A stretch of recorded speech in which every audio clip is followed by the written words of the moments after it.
ভোর রাতে হঠাৎ ঘুম ভাঙল। বুঝতে পারলাম ভোর 4টে বাজে। আমার মেয়ে রিয়া বলেছিল তাকে 5টার মধ্যে জিম ক্লাসে যেতে হবে, কিন্তু গভীর ঘুমে ডুবে যাওয়ায় দেরি হয়ে গেল। ভাবলাম রিয়া রাগ করবে, তাই হলো। ঘর থেকে ডাকতে চেয়েও সরাসরি তার ঘরের দিকে গেলাম। মনে হলো হয়তো সে নিজেই উঠে পড়েছে। ঘরের কাছে পৌঁছানোর পর দেখলাম দরজাটা খানিকটা খোলা। কেন জানি না হঠাৎ আমার মনে হলো একটু সাবধান হওয়া উচিত। দরজার সামনে পৌঁছানোর আগে একটু থেমে গেলাম, তারপর ধীরে ধীরে পা বাড়িয়ে দরজার কাছে পৌঁছলাম। বাইরে থেকেই দেখতে চেষ্টা করলাম দরজার সামান্য ফাঁক দিয়ে। ঘরের ভেতরে চোখ রাখতেই এমন একটি দৃশ্য দেখলাম যা আমাকে হতবাক করে দিল। আমার পুরো শরীরে ঠান্ডা হয়ে গেল, আর আমি দরজার পাশেই থমকে দাঁড়িয়ে গেলাম। আমার মেয়ে বিছানায় ঘুমিয়েছিল, সে পাশ ফিরে শুয়েছিল, তবে তার শরীর অর্ধেক ঘুরে যাওয়ায় সে কিছুটা অন্যদিকে ছিল। তার পরনে ছিল একটি লাল রঙের টি শার্ট এবং কালো জিন্স। আমি দেখলাম ঘুমের মধ্যে তার টি শার্ট কিছুটা উপরে উঠে গেছে। সে বিছানার এক কোণে শুয়েছিল। তার থেকে সামান্য দূরে, প্রায় 1.5 ফুট দূরে, আমার ছোট ছেলে ঈশান দাঁড়িয়েছিল। ঈশান এতটাই কাছে দাঁড়িয়েছিল যে সে রিয়াকে পুরো দৃষ্টিতে পর্যবেক্ষণ করছিল, কিন্তু সে শুধু তাকিয়েই ছিল না, যেন কিছু করার চেষ্টা করছিল। আমি ভেতরে কি ঘটছে তা দেখে বিশ্ব জমে গেলাম। এই মুহূর্তে আমার মনে হলো, হে ঈশ্বর, এখন কি করব? এই ছেলেটি এত সাহস পেয়েছে যে আমার উপস্থিতিতেও রিয়ার ঘরে ঢোকার সাহস দেখাচ্ছে। আমার মনের মধ্যে আতঙ্ক কাজ করছিল। ঈশান যে আমার 19 বছরের ছেলে, সে কেন রিয়া, যে তার 24 বছরের বড় বোন, তার প্রতি এমন আচরণ করছে? তার সাহস যেন দিনে দিনে বেড়েই চলেছে। এই পরিস্থিতি দেখে আমার মনে ভয় ঢুকে গেল। এমন কিছু যেন না ঘটে যা তাদের দুজনের জীবনকে নষ্ট করে দিতে পারে। আমি কখনো ভাবিনি যে ঈশান এমন কিছু করতে পারে, তবে এখন সে বড় হচ্ছে আর তার আচরণ আমাকে চিন্তিত করে তুলছিল। আমি আগে কখনো ঈশানের এমন আচরণের দিকে তেমন মনোযোগ দিইনি, তবে সময়ের সঙ্গে সঙ্গে লক্ষ্য করলাম সে যেন রিয়ার প্রতি একটু বেশি মনোযোগী হয়ে উঠেছে। রিয়া ছিল তার থেকে 5 বছরের বড়। তার নিজের একটা ভিন্ন জীবন ছিল, কলেজ, বন্ধুবান্ধবের আলাদা এক জগৎ। তার সেই জগৎ ঈশানের থেকে একেবারেই আলাদা। তারা একসঙ্গে বেশিরভাগ সময় বাড়িতে থাকতো, কিংবা আমাদের পুরো পরিবার একসঙ্গে কোথাও গেলে যেমনটা সাধারণ ভাই বোনেরা করে, তারাও একসঙ্গে মজা করত, একে অপরকে ঠাট্টা করত, কিংবা ছোট ছোট দুষ্টমি করত। রিয়া সবসময় তার সঙ্গে খুব স্বাভাবিক ও নির্ভীক আচরণ করত। সম্ভবত রিয়ার এই নির্ভীক আচরণই ঈশানের মনে তার প্রতি এক অদ্ভুত আকর্ষণ তৈরি করেছিল। ধীরে ধীরে ঈশান রিয়ার আরও কাছাকাছি যাওয়ার চেষ্টা করতে শুরু করল, তবে রিয়া ছিল তার নিজের জগতে মগ্ন। তার এই ব্যস্ততার কারণে সে কখনো বুঝতেই পারেনি যে ঈশান তাকে একটু অন্যভাবে দেখছে। ঈশান প্রায় রিয়ার দিকে তাকিয়ে থাকত, বিশেষ করে যখন সে মনোযোগ দিয়ে কিছু করত বা নিচু হয়ে কোনো কাজ করত। ঈশানের দৃষ্টি এমন ছিল যেন সে সেই মুহূর্তগুলো গভীরভাবে উপভোগ করছে। মজার ছলে মাঝে মাঝে সে রিয়ার কাছে আসার চেষ্টা করত এবং আলাপের ছলে একটু বেশি ঘনিষ্ঠ হয়ে পড়ত। তবে কিছু সময় ঈশানের আচরণ সীমার বাইরে চলে যেত। সে এমন কিছু করত যা রিয়াকে অস্বস্তিতে ফেলে দিত। প্রথমে বিষয়টি রিয়ার নজরে আসেনি, কিন্তু ধীরে ধীরে তার আচরণে কিছু অস্বাভাবিকতা ধরা পড়লে রিয়া বিষয়টি বুঝতে পারার পর এই নিয়ে ভাবতে শুরু করে এবং তার পরবর্তী পদক্ষেপ নিয়ে সিদ্ধান্ত নেয়। প্রত্যেকবার এমন কিছু ঘটলে আমি নিজেকে খুব অপরাধী মনে করতাম। আমার নিজের সন্তান, আমার ছেলেই আমার মেয়ের প্রতি এমন আচরণ করছে, এটা খুবই লজ্জাজনক ছিল। আমার পক্ষে এটা সহনীয় করা কঠিন হয়ে পড়েছিল। তবে ঈশানকে পুরোপুরি দোষারোপ করার আগেও আমার মনে দয়া জন্মাত। এই আধুনিক যুগে, যেখানে টিভি, সিনেমা, ইন্টারনেট এবং মোবাইল ফোনের অতিরিক্ত প্রভাব রয়েছে, সেখানে এই ধরনের আচরণ না হওয়াটা কিভাবে সম্ভব? আমাদের সন্তানদের মনে এগুলোর প্রভাব পড়বে, এটাই স্বাভাবিক। তবে যা সবচেয়ে কষ্টদায়ক ছিল তা হলো আমি এই ঘটনা দেখেও কিছুই করতে পারছিলাম না। নিজের সন্তানদের জন্য আমার অসহায়ত্ব আমাকে ভেতরে ভেতরে ধ্বংস করে দিচ্ছিল। আমি কখনো কল্পনাও করিনি যে ঈশান এমন কিছু করতে পারে। আমার স্বামী রাজেশ দিনরাত পরিশ্রম করেন আমাদের সন্তানদের একটি সুন্দর এবং সুখী জীবন দেওয়ার জন্য। যদি তিনি কখনো জানতে পারেন যে এই আধুনিক সময়ের প্রভাব ঈশানের মনকে এমনভাবে দূষিত করেছে, তাহলে তিনি নিশ্চয়ই প্রচণ্ড কষ্ট পাবেন। তবে তার কাছে এই বিষয়ে বলা আমার পক্ষে সম্ভব ছিল না। যদি তিনি এই ঘটনা জানতে পারেন, তাহলে তিনি ঈশানের মনস্তত্ত্ব বোঝার চেষ্টা না করে হয়তো রাগের বশে শাস্তি দেবেন বা তাকে বাড়ির থেকে বের করে দেবেন। এমনটি আমি কখনোই চাইনি। আমি ভেবেছিলাম রিয়াকে সামান্য ইঙ্গিত দিয়ে বিষয়টি জানানো উচিত, যাতে সে সতর্ক থাকতে পারে এবং ঈশানের সঙ্গে একটু সাবধানতার সঙ্গে আচরণ করতে পারে। তবে এর আরেকটি বিপদও ছিল। রিয়ার মনে যদি ঈশানের প্রতি ঘৃণা জন্মায়, তাহলে তাদের সম্পর্ক চিরতরে নষ্ট হয়ে যাবে। এমনকি যদি রিয়ার আগের মাথায় ঈশানকে কিছু বলে ফেলে, তাহলে ঈশানও রেগে গিয়ে কোনো ভুল সিদ্ধান্ত নিতে পারে, যা তাদের ভবিষ্যতের জন্য ভয়াবহ হতো। আমি কোনোভাবেই তাদের ভাই বোনের পবিত্র সম্পর্কের মধ্যে ফাটল ধরাতে চাইনি।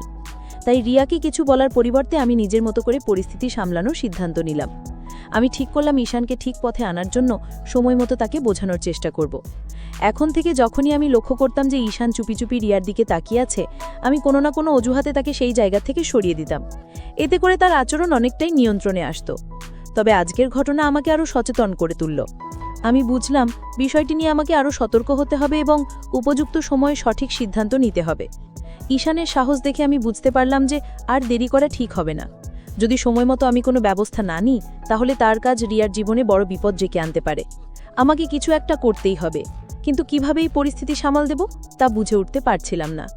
আমার মনে হলো সঠিক পদ্ধতিতে তাকে বোঝালে সে স্বাভাবিক হতে পারে। তখন আমি যেটা ঠিক মনে করেছিলাম সেটাই করার সিদ্ধান্ত নিলাম। যদি আমি হঠাৎ করে রিয়ার ঘরে ঢুকে যাই, তাহলে ঈশান ভয় পেতে পারে, আর রিয়া যদি তাকে এমন অবস্থায় দেখে ফেলে তাহলে সে আরও হতবাক হয়ে যেতে পারে। তাই আমি এমন কিছু করার সিদ্ধান্ত নিলাম যাতে ঈশান বুঝতে পারে যে আমি জেগে গেছি এবং তার ঘর ছেড়ে চলে যাওয়ার সময় এসেছে। এই ভাবনা থেকে আমি রান্নাঘরে গিয়ে ইচ্ছা করে একটি স্টিলের থালা ফেলে দিলাম। এতে বেশ বড়সড় শব্দ হলো। আমার প্রত্যাশা মতো কিছুক্ষণের মধ্যেই আমি দেখলাম ঈশানের ছায়া পাশের পথ দিয়ে চলে যাচ্ছে। তার চলে যাওয়া দেখে আমি স্বস্তি পেলাম। এরপর আমি রিয়াকে ডাকার জন্য তার ঘরের দিকে এগোলাম। ঘরে ঢুকে দেখি রিয়া তখনও গভীর ঘুমে। এত বড় আওয়াজ হওয়ার পরও সে উঠে বসেনি। এটা দেখে আমি অবাক হলাম। মনে হলো সে এতটাই গভীর ঘুমে থাকে যে ঈশান সহজেই তাকে দেখতে বা স্পর্শ করার সুযোগ পেতে পারে। শেষমেশ আমি তার কাছে গিয়ে তাকে সরাসরি জাগানোর সিদ্ধান্ত নিলাম। আমি রিয়াকে ডেকে জাগালাম। সে ঘুম থেকে উঠে আমার দিকে রাগের দৃষ্টিতে তাকালো এবং দেরি হওয়ার জন্য আমাকে দোষ দিল। এরপর সে দ্রুত বাথরুমে ঢুকে গেল। আমি আবার আমার কাজে মন দিলাম। কিছুক্ষণ পরে দেখলাম ঈশান আবার রিয়ার ঘরের দিকে যাচ্ছে। আমি ভাবলাম হয়তো রিয়া তখনও প্রস্তুতি নিচ্ছে, তাই আমি ঈশানকে থামানোর জন্য ইচ্ছা করে একটু শব্দ করলাম। শব্দ শুনে ঈশান বুঝতে পারল যে আমি তার দিকে আসছি। সে আমার দিকে তাকালো, কিন্তু লজ্জায় তার চোখ নিচের দিকে ঝুঁকে গেল। এরপর সে দ্রুত তার ঘরে চলে গেল। আমি অপেক্ষা করতে লাগলাম রিয়ার বাইরে আসার। কিছুক্ষণ পর রিয়া পুরোপুরি প্রস্তুত হয়ে বাইরে এলো এবং আমাকে বিদায় জানিয়ে চলে গেল। তখন আমি ঈশানকে ডেকে হলের দিকে নিয়ে আসতে চাইলাম, কিন্তু সে কোনো সাড়া দিল না। তখন আমি তার ঘরের দিকে গেলাম এবং দেখলাম সে ঘরে নেই। এরপর শুনতে পেলাম সে বাথরুমে আছে। আমি দরজার কাছে গিয়ে তার আওয়াজ শুনলাম, কিন্তু তাকে বিরক্ত না করে আবার হলে ফিরে এলাম। কিছুক্ষণ পর ঈশান বাইরে এলো এবং বলল, মা তুমি আমাকে ডেকেছিলে? আমি বললাম, হ্যাঁ, এখানে বসো, তোমার সঙ্গে কিছু কথা বলার আছে। আমার কণ্ঠের সুর শুনে ঈশান বুঝতে পারল আমি গুরুতর কিছু বলতে যাচ্ছি। সে কিছুটা অস্থির হয়ে ধীরে ধীরে আমার কাছে এসে বসল। আমি শান্তভাবে কথা শুরু করলাম, কিন্তু অল্প সময়ের মধ্যেই তাকে ভরসা করতে শুরু করলাম। আমি রিয়ার ঘরে তার গোপনীয়তায় হস্তক্ষেপের বিষয়ে সরাসরি কিছু বলিনি, কিন্তু ইঙ্গিত করলাম। আমি তাকে বোঝালাম যে আমি তার এমন আচরণ আগেও লক্ষ্য করেছি। ঈশান দ্রুত বুঝতে পারল যে তার কাজ আমার চোখে ধরা পড়েছে। ভয় তার মুখ শুকিয়ে গেল। আমি আরও কড়া সুরে বললাম, যদি সে আবার এমন কিছু করে আমি তার বাবাকে সব বলে দেব। এই কথা শুনে ঈশান কেঁদে ফেলল এবং বলল, মা প্লিজ এমন কিছু করো না, আমাকে মাফ করে দাও। সে বারবার আমার কাছে ক্ষমা চাইতে লাগলো এবং প্রতিশ্রুতি দিল যে সে আর কখনো এমন কিছু করবে না। সে আমার পা ধরে বলতে লাগলো, আর কখনো এমন হবে না, একবার আমায় সুযোগ দাও। আমি তার আচরণ দেখে বুঝলাম সে তার ভুল বুঝতে পেরেছে। আমি তাকে শান্তভাবে বোঝালাম সে যা করছিল তা কতটা ভুল আর তার ফল কত ভয়াবহ হতে পারত। আর যদি কেউ জানতে পারে তাহলে কতটা অসম্মান হবে। শেষমেশ আমি তাকে এই প্রতিশ্রুতি নিতে বাধ্য করলাম যে সে আর কখনো এমন কাজ করবে না। তারপর আমি তাকে আর বকাবকি করলাম না। আমার মনে হলো সে এবার বুঝতে পেরেছে এবং নিজেকে সংশোধন করেছে।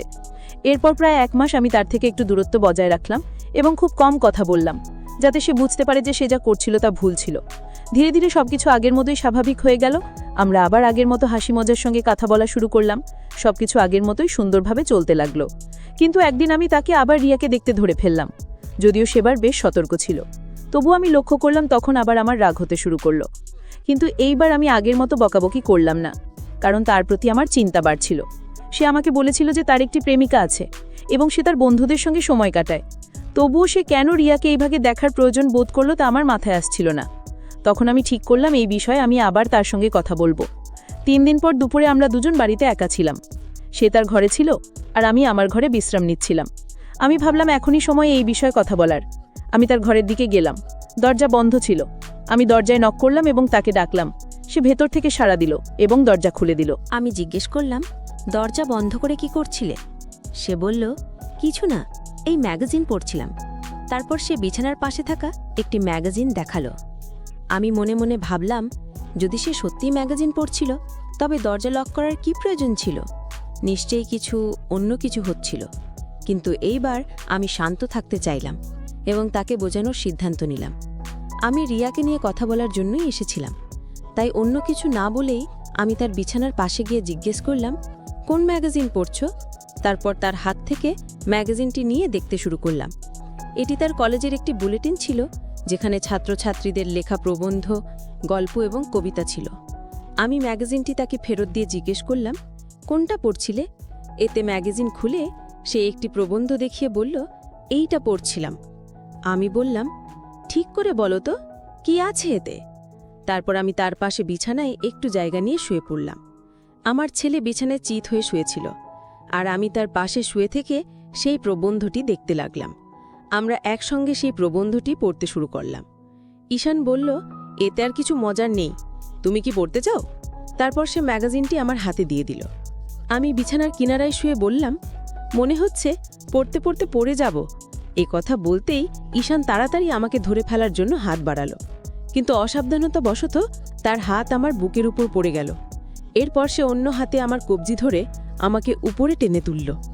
তার এই আচরণে আমার মধ্যে এক অদ্ভুত শিহরণ জেগে উঠল। ঈশানও খুব বিব্রত দেখাচ্ছিল। সে মুখে বলল, মা।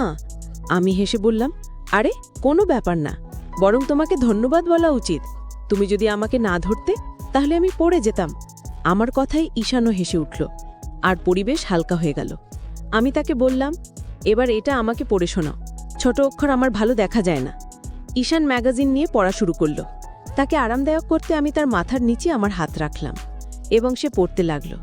সে আমাকে আরও কাছে টেনে নিয়ে প্রবন্ধটি পড়ে শোনাল। তারপর বলল, এখন বাকিটা তুমি পড়ো। আমি ম্যাগাজিনটি হাতে নিয়ে পরের পৃষ্ঠা উল্টাতে শুরু করলাম। ঈশান আমার কাছেই শুয়েছিল। একটি পৃষ্ঠায় থেমে আমি মন দিয়ে পড়তে শুরু করলাম। কিছুক্ষণ পরে আমি একটু অস্বাভাবিকতা অনুভব করলাম। দেখি ঈশানের একটি পা আমার পায়ের উপর রয়েছে এবং সে একটু নড়াচড়া করছে। প্রথমে বুঝতে পারিনি, কিন্তু যখন ভালো করে খেয়াল করলাম তখন ব্যাপারটা পরিষ্কার হলো। আমি ভাবলাম, সে তো ম্যাগাজিন পড়ছিল, তবে এমন কেন হলো? নিচে তাকিয়ে দেখলাম তার হাত আমার কোমরের কাছে ছিল।